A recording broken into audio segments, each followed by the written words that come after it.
The crystal walls of the palace gleamed in the light of 3 moons, but Lyra paid them no attention. She sat in her personal garden, watching the stars through the protective dome above. Her thin, pale fingers traced patterns in the special soil imported from the southern continents. Even this simple activity tired her, a constant reminder of her species' natural weakness. The warning bells caught her by surprise. In her 18 years of life, they had never rung. She stood up too quickly and felt dizzy, her slight frame struggling with the sudden movement.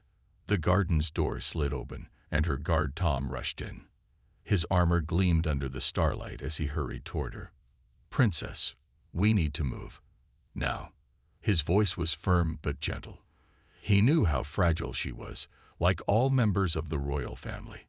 Their species had evolved on a low-gravity world, developing brilliant minds but weak bodies. Technology and protective measures had allowed them to build a vast empire among the stars, but their physical limitations remained. Lyra didn't argue. The sound of energy weapons echoed through the corridors outside. Something was very wrong. Tom guided her toward the secret exit, his large form blocking her from view.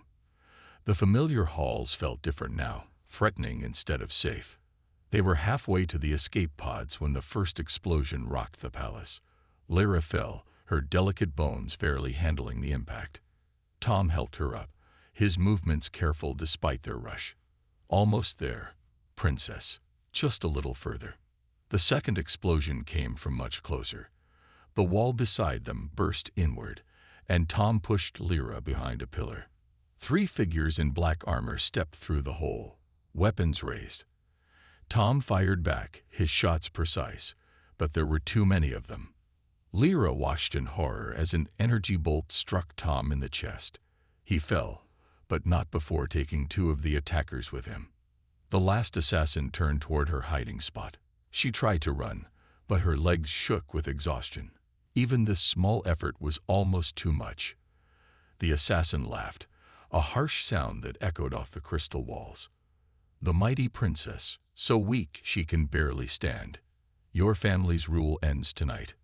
But Tom had taught her one thing: how to use the emergency beacon on her wrist.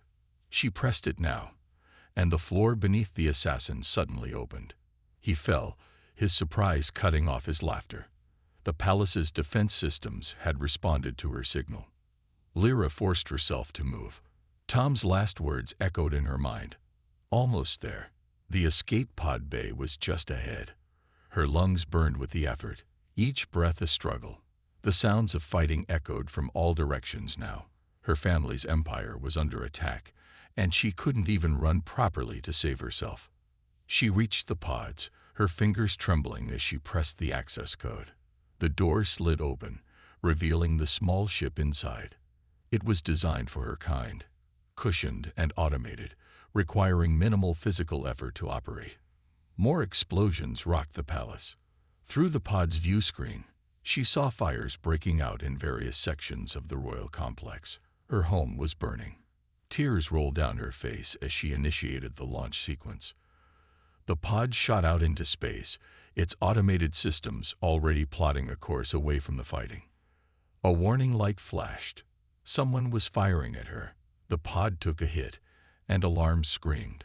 Lyra tried to remember her pilot training, but panic made it hard to think. The pod's systems were damaged.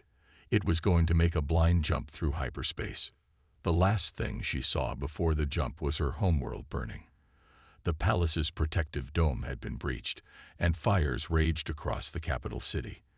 Then everything stretched into infinity as the damaged pod leaked into hyperspace, carrying her toward an unknown destination.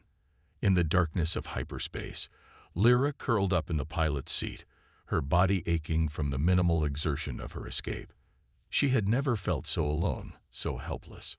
She was alive, but she had no idea where she was going or what she would do when she got there. For the first time in her life, no one was there to protect her. The escape pod shuddered violently as it dropped out of hyperspace.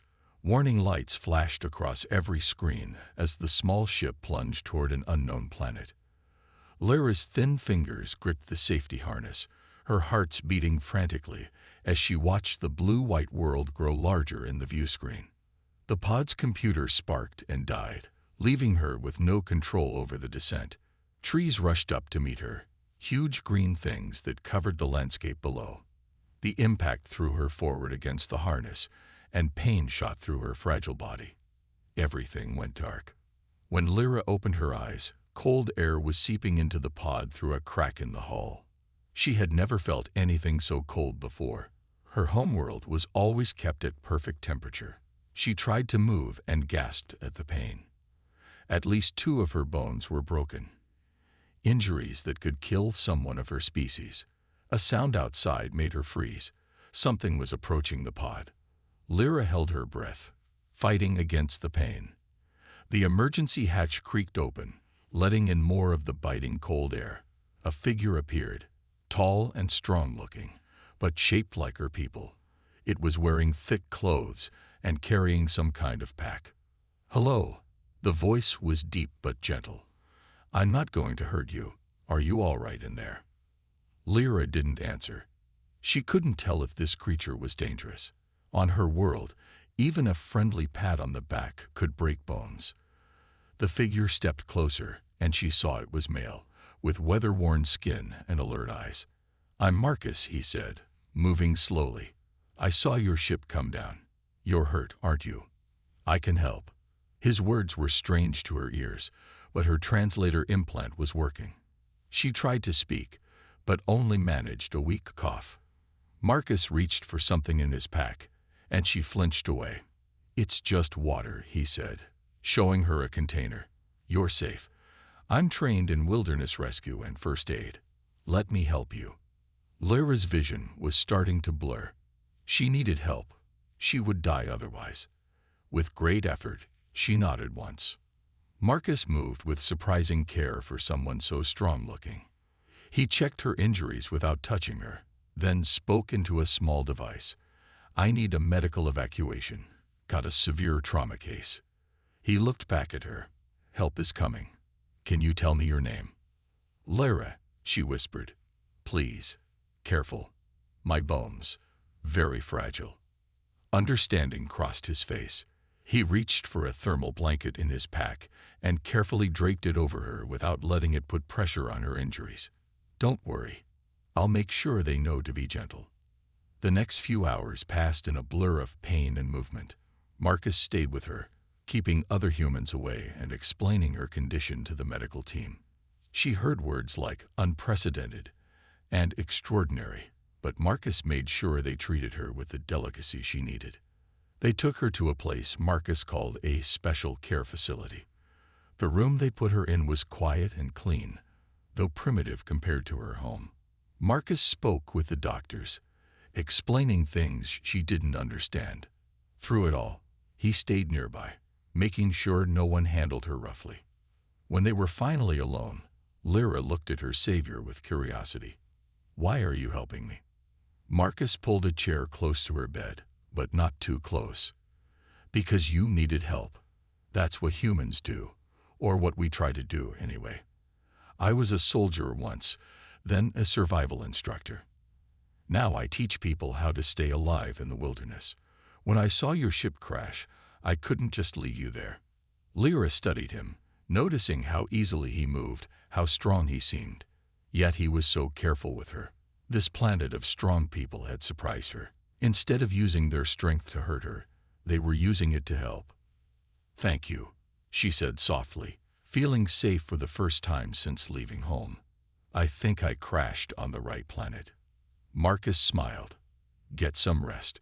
We'll talk more when you're stronger." 2 weeks after the crash, Lyra watched Marcus move through a series of fluid motions in the facility's exercise room. Her bones had mostly healed thanks to her species' advanced medical implants, but she still felt weak. She always felt weak. "What are you doing?" she asked, sitting carefully in her reinforced chair.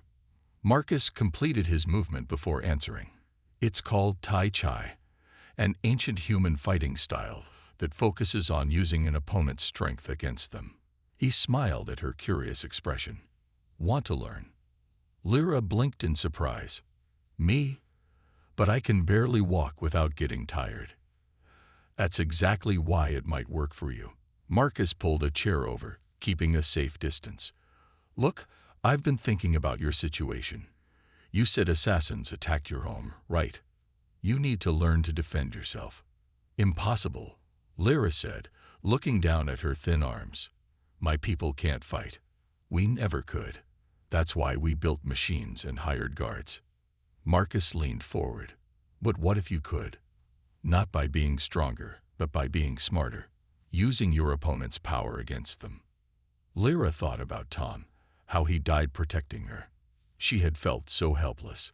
How? Start small. Watch this. Marcus stood and moved to a practice dummy. When someone attacks you with force, don't try to block it. He demonstrated, letting the dummy's arm swing past him. Guide it. Redirect it. Use their momentum. For the next hour, Lyra watched Marcus demonstrate basic movements. He never asked her to try anything, just to watch and understand. Her people were quick learners. Their minds were their strength. She saw the patterns in his movements, the science behind each step. The next day, she asked to try. Marcus agreed but insisted on safety precautions. They wrapped her in protective padding that made her look ridiculous, but she didn't care. For the first time in her life, she was going to learn to fight. Remember, Marcus said, as he helped her position her feet, this isn't about strength. It's about balance, timing, and wisdom. Your species might be physically weak, but you're fast and smart. We can use that. Lyra tried to copy his stance. Her legs shook with the effort, but she forced herself to stay up. Marcus walked her through a simple defensive movement, showing her how to turn her body to let an attack flow past her. Good, he said when she completed the move. Your natural agility is actually perfect for this. Again. They practiced for 20 minutes before Lyra had to rest. She was breathing hard, but feeling something new. Pride. She had done something physical, something defensive, and she hadn't broken any bones. Over the next few days, they developed a routine. Short practice sessions followed by long rests. Marcus taught her about leverage, about using an attacker's weight against them. He showed her pressure points, places where even her limited strength could cause pain if applied correctly. The key, he explained during one session, is to stop thinking of yourself as weak. Think of yourself as efficient. You don't waste energy. You use what you have wisely. Lyra was surprised to find her endurance slowly improving. One day, she managed to practice for a full hour. When she finally had to sit down, she saw Marcus smiling. What? She asked. You did 30 minutes more than usual, he said. Did you notice? She hadn't. She had been too focused on getting the movements right. I did. Marcus nodded. Your body is adapting. Not getting stronger in the way humans do, but becoming more efficient, learning to use what it has better. Lyra looked at her hands. They were still thin, still fragile, but they had just moved through defensive patterns for an hour without failing her. Do you really think I can learn to defend myself? I think, Marcus said carefully, you're already learning, and I think anyone who tries to hurt you is going to be very surprised. For the first time since fleeing her home, Lyra felt something like hope. She wasn't just surviving anymore. She was growing, changing, becoming something new. Marcus noticed the drone first. It was small and quiet, barely visible against the evening sky, but his military training kicked in the moment he spotted it. He kept his movements casual as he guided Lyra back inside the facility. Something's wrong, he said once they were inside. We're being watched. Lyra's face paled. They found me. But how? The crash site. Marcus quickly checked the windows. Your pod probably had a tracker. We need to move. Now. They packed quickly. Marcus had taught Lyra to keep an emergency bag ready. As they slipped out through the facility's back exit, Lyra noticed how differently Marcus moved now. Gone was the careful instructor. This was the soldier, alert and dangerous. Stay close, he whispered. Remember your training. Quiet steps, just like we practiced. They moved through the forest behind the facility. Marcus had spent the last few weeks teaching Lyra how to walk silently, how to use the terrain for cover. Now she used every lesson, placing her feet carefully, staying low. A twig snapped somewhere behind them. Marcus pulled Lyra behind a large tree. Moments later, two figures in black armor moved past their hiding spot. They looked just like the assassins from the palace. Marcus touched Lyra's shoulder and pointed to a small cave entrance he had shown her during their training. She nodded, understanding. They had practiced this. While Marcus created a distraction, she would make her way to the cave. The explosion of Marcus's smoke grenade sent the assassins diving for cover. Lyra ran, her body moving with a grace she hadn't possessed before her training. She heard energy weapons firing behind her, but didn't look back. She reached the cave and pressed herself against the wall, just as Marcus had taught her.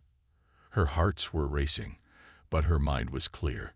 She watched the cave entrance, remembering her lessons. The assassins would expect her to go deep into the cave. Instead, she waited just inside, where the shadows were darkest.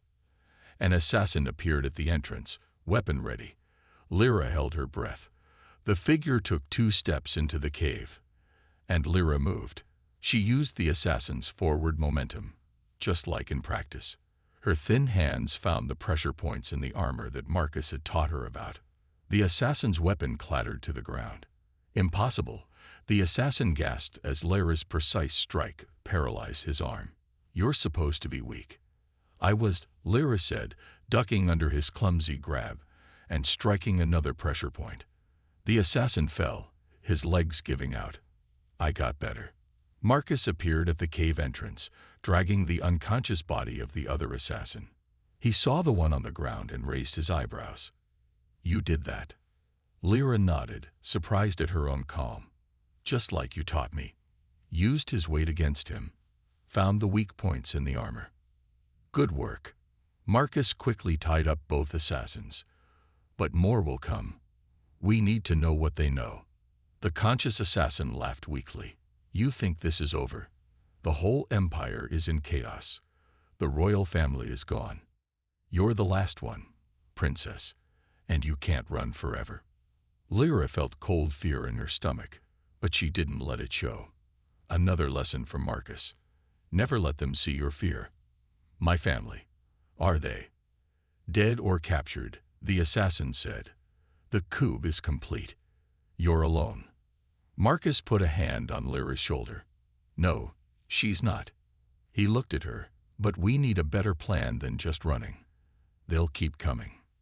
Lyra looked at the assassin she had taken down. A month ago, she couldn't have imagined fighting back. Now she had defeated one of her people's most feared killers. She wasn't the same person who had crashed on Earth. Then we make a plan, she said. And this time, we don't run. This time, we fight back. The assassin's ship landed in a clearing 3 days later. Lyra watched from her hiding spot as 5 black-armored figures emerged. They moved with deadly purpose, scanning the area with advanced weapons. In the past, this sight would have frozen her with fear. Now she felt strangely calm. Marcus lay hidden nearby, his rifle ready. But this was her fight.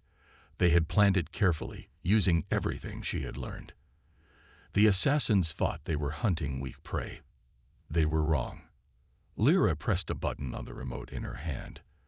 The captured assassin's emergency beacon activated half a mile away. 3 of the black-armored figures moved toward it quickly, leaving 2 behind to guard the ship. Remember, Marcus's voice whispered through her earpiece, you're not weak. You're efficient.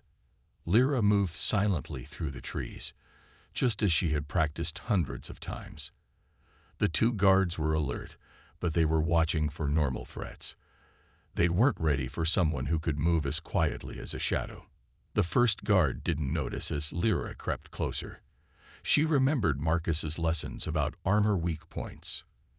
Every design had them, gaps for movement, joints that couldn't be fully protected. Her thin fingers found those points with practiced precision. The guard collapsed without a sound, key nerve clusters temporarily paralyzed. The second guard turned at the movement, But Lyra was already moving. She flowed around his wild grab like water, using his own momentum to pull him off balance. How? He gasped as she struck his armor's weak points. You're just a... I'm not just anything, Lyra said as he fell. Not anymore. Gunfire erupted from the direction of the beacon. Marcus was keeping the other 3 assassins busy. Lyra moved quickly to the ship, using the access codes they had taken from the captured assassins. The ship's computer accepted her commands. 2 of the remaining assassins ran back toward the ship, weapons ready. They found Lyra waiting in the open cargo bay. The old Lyra would have hidden. This Lyra stood her ground. Surrender, princess, one assassin called. You can't beat both of us. Lyra smiled. You still think I'm weak? That's your mistake. She pressed a button on the ship's console. Gravity plating in the cargo bay reversed suddenly. The assassins, unprepared, flew upward and slammed into the ceiling. Before they could recover, Lyra adjusted her magnetic boots and moved. She had practiced this maneuver with Marcus for hours. In low gravity, her natural weakness didn't matter as much. She disabled both assassins before gravity returned to normal, their own armor weight now trapping them. The last assassin burst into the cargo bay, firing wildly. Lyra dodged with the grace that had always been her people's gift, closing the distance. The assassin tried to fight hand-to-hand, but that was exactly what Lyra had trained for. She moved through his attacks like a dance, never meeting force with force. Every attempted strike was turned against him. Every movement used to expose another weak point. Within moments, he lay with his companions. Marcus appeared in the doorway, his rifle ready. He surveyed the scene. 4 disabled assassins, and Lyra standing unharmed. Well done, he said simply. Lyra looked at her hands. They were still thin, still fragile, but they had proved far more capable than anyone had expected. I did it, she said softly. I actually did it. You did more than win a fight, Marcus said. You proved something important. Your people aren't weak. They just never learned to use their strength properly. Lyra nodded, looking at the ship's controls. This vessel could take her home, back to an empire in chaos, where everyone thought the royal family was helpless. They were about to learn how wrong they were. We'll need supplies, she said, and you'll have to teach me more. She looked at Marcus. Will you help me take back my home? Marcus smiled. I thought you'd never ask. When do we start? The captured assassin's ship hummed quietly as it moved through hyperspace. Lyra sat in the pilot's seat, reading reports from the ship's computer. Each new piece of information made her heart beat faster with worry and anger. They took control of everything, she said as Marcus checked their weapons. The central planets, the defense fleet, even the royal archives. They're telling everyone the royal family was too weak to rule. Marcus looked up from his work. They're going to be surprised. Over the past week, he had been teaching her even more advanced fighting techniques. The ship's training room now saw daily practice sessions. A warning light flashed on the console. Imperial patrol ship approaching, Lyra said. This is it. Our first test. They had planned for this moment, but planning was different from doing. The patrol ship's commander appeared on the screen. Unidentified vessel, you are entering restricted space. Identify yourself. Lyra took a deep breath and activated the video feed. This is Princess Lyra. I am returning home. The commander's eyes widened. Impossible. The princess is dead. His fingers moved, probably signaling for backup. Check my genetic signature, Lyra said calmly. You'll find I'm very much alive. The commander did, and his face showed shock when the results came back. My princess, you survived. But you must know it's dangerous here. The new government is illegal. Lyra cut him off. Tell me, Commander, are you loyal to the true empire or to those who took power through murder? The commander looked nervous. I serve the empire, my princess.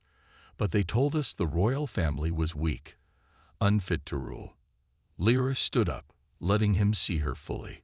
She wasn't wearing royal robes now, but practical combat gear. "Do I look weak to you, Commander?" "No," he said slowly. "You look different. I am different, and I'm taking back what's mine." She let her voice grow stronger. "Are you with me?" The commander was quiet for a long moment. Then he straightened and saluted. "The patrol fleet is yours, my princess. What are your orders?" Over the next few hours, more ships joined them. Word spread quickly through the patrol fleet. The princess had returned, and she was not the same person who had fled. When Lyra walked onto the command ship's bridge, crews stopped to stare at her confident movements. "The coup leaders are gathering their forces," the commander reported. "They know you're coming." "Good," Lyra said, studying the tactical display. "Let them come. Marcus, what do you think?" Marcus pointed to several positions on the map. "Their fleet formation has gaps. They're not expecting serious resistance. They still think you're running away, not leading an attack." Lyra nodded. She turned to address the bridge crew.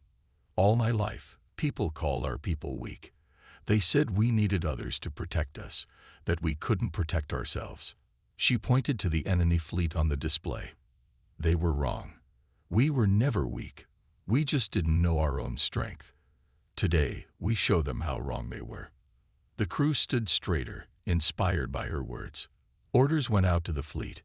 Ships moved into position. The princess who had fled in terror months ago now commanded a battle fleet with calm authority. "Multiple ships approaching," an officer reported. "They're charging weapons." "Let them come," Lyra said. She looked at Marcus, who nodded in approval. "We're ready for them. All ships, battle positions. Today we take back our home." The stars ahead filled with enemy ships. Lyra felt no fear. She had learned more than just fighting on Earth. She had learned leadership. As energy weapons lit up space around them, she gave the order to attack. The battle for the Empire had begun, and this time, Lyra was ready to fight. The Imperial Palace looked different now. Dark and threatening, nothing like the bright home Lyra remembered. She moved silently through the shadows, Marcus close behind. Their small team of loyal guards followed, amazed at how quietly their princess could move. "The throne room is ahead," Lyra whispered. "That's where they'll be." Intelligence reports said the coup leaders had gathered there, celebrating their victory too early. Marcus checked his equipment. "Remember, they'll expect you to be weak. Use that." Lyra nodded. The past day had been full of battles, but her forces had won each one. The coup leaders' fleet had not expected such clever tactics. Now only the palace remained. Guards patrolled the corridors, but they weren't ready for someone trained by a human. Lyra disabled them quickly, using the techniques Marcus had taught her. Each strike was precise, efficient. No wasted movement, no wasted strength. They reached the throne room's outer doors. Inside, they could hear voices celebrating. Lyra recognized one voice, General Rex, the leader of the coup, the man who had ordered her family's death. "Ready?" Marcus asked. Lyra touched the door control. "Ready." The doors slid open. 20 armed guards stood inside, surrounding 5 coup leaders. General Rex sat on the throne, but jumped up when he saw her. "Impossible," he shouted. "You're dead. You failed," Lyra said calmly, walking into the room. "Just like you failed to understand our people." Guards raised their weapons, but Lyra was already moving. She flowed between them like water, striking pressure points and weak spots in their armor. Marcus and the loyal guards engaged others, but Lyra moved straight for Rex. "Stay back." Rex pulled out an energy weapon. "One shot will break every bone in your body." Lyra didn't stop. She moved exactly as she had practiced countless times. The weapon fired, but she wasn't there anymore. She spun past the blast, her hand striking Rex's wrist. The weapon clattered to the floor. "How?" Rex stumbled back. "You're supposed to be weak. Our whole species is weak." "We were never weak," Lyra said, dodging his clumsy grab. "We just didn't know our strength. She struck 3 points on his armor in rapid succession. Rex fell, paralyzed. The battle around them ended quickly. Marcus and the loyal guards had subdued the other coup leaders. Lyra stood over Rex, looking down at him. "You thought physical strength was everything," she said. "You never understood. True strength isn't about how hard you can hit. It's about wisdom, skill, and using what you have effectively." More loyal troops entered the throne room. Word spread quickly through the palace. The princess had won. The coup was over. Lyra walked to the throne, but didn't sit. "Take them to the cells," she ordered. As the coup leaders were led away, she turned to Marcus. "I couldn't have done this without you." Marcus smiled. "You had it in you all along. You just needed to learn how to use it." Lyra looked around the throne room. "My family. I'm the only one left. I have to lead now." "You already are leading," Marcus said, "and you're doing it your way. Not through fear or force, but through skill and wisdom." Lyra finally sat on the throne, but differently than before. Not as a protected princess, but as a warrior who had earned her place. "Will you stay?" she asked Marcus. "My people have much to learn about true strength." "Of course," Marcus said. "Earth and your empire have much to teach each other." Guards and officials began entering the throne room, bowing to their returned princess. But they bowed differently now, not out of tradition, but out of respect. They had seen her fight, seen her lead, seen her win. Lyra sat straight on her throne, her thin frame now carrying a strength that had nothing to do with muscle. She was still physically fragile, still needed to be careful. But she was no longer weak. She never had been. And now everyone knew it.